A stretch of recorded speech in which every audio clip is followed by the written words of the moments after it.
Nazaré, a teeny tiny fishing town on Portugal's Silver Coast that every surfer and non-surfer has heard about because Instagram. We'll dive in a little bit deeper in today's episode. Welcome to the Wipeout Weekly, the daily podcast for beginners, wannabe surfers, and seasoned wipeout enthusiasts. No hype, no filler, just the highs, lows, and honest truth about learning to surf and finding your place in surf culture. I'm your host, Suze Wilson. Let's go out. Here I am, leafing through the Encyclopedia of Surfing, thinking, wow, must worship, must hate Nazaré. No mention, like none at all. But then, of course, I realized that I am a total idiot because when man wrote the hardback version in 2003, there was no Nazaré per se. There was a town of Nazaré in Portugal.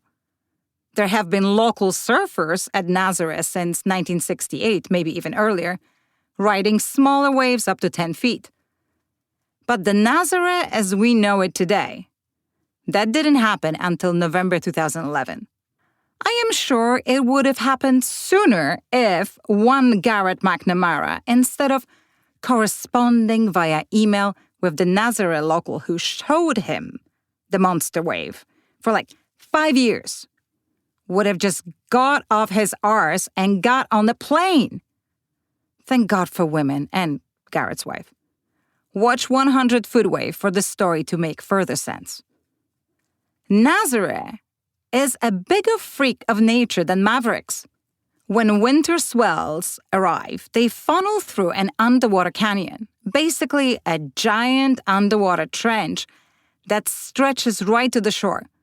That is like 2.5 times deeper than the Grand Canyon, producing waves that can exceed 80 to 100 feet. That's about a 3-mile deep trench delivering a 5-story building of water, you guys. Without a jet ski and tow-in, it would be unrideable. Delightful. It also delivers the wide water splashing in every direction onto the rocks, like I've never seen before. Not to mention, it's not warm, just because you're thinking, oh, it's Portugal. 60 Fahrenheit, 15 Celsius on average. And people do almost die there. Big wave surfer Maya Gabeira nearly drowned after breaking her ankle in a wipeout and then losing consciousness. What a fun wave! Okay, back to Garrett McNamara at Nazaré. It's the morning of November 1st, 2011. A massive North Atlantic swell is peaking. Light offshore winds are holding the wave face clean. Garrett is being towed in behind Andrew Cotton, the British big wave surfer who was a part of his team. He catches the monster, drops in on a steep, lurching face, disappearing into a cloud of spray as he outran the avalanche of wide water behind him. The rest is history. The wave he caught was estimated at 78 feet, the biggest wave ever surfed. Not for long, though.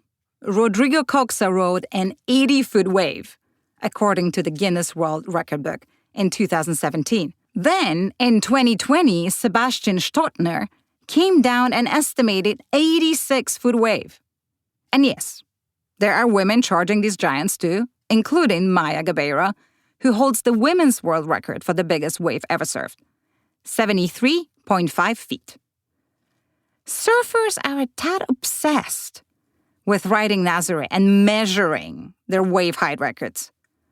Last year, Sebastian once again braved Nazaré and rode a 93.73-foot wave measured using state-of-the-art drone technology developed by Porsche Engineering.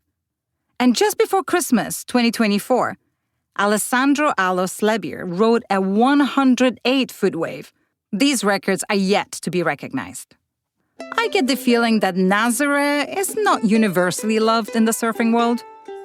Perhaps because it's a novelty wave, according to Greg Long, a big wave rider.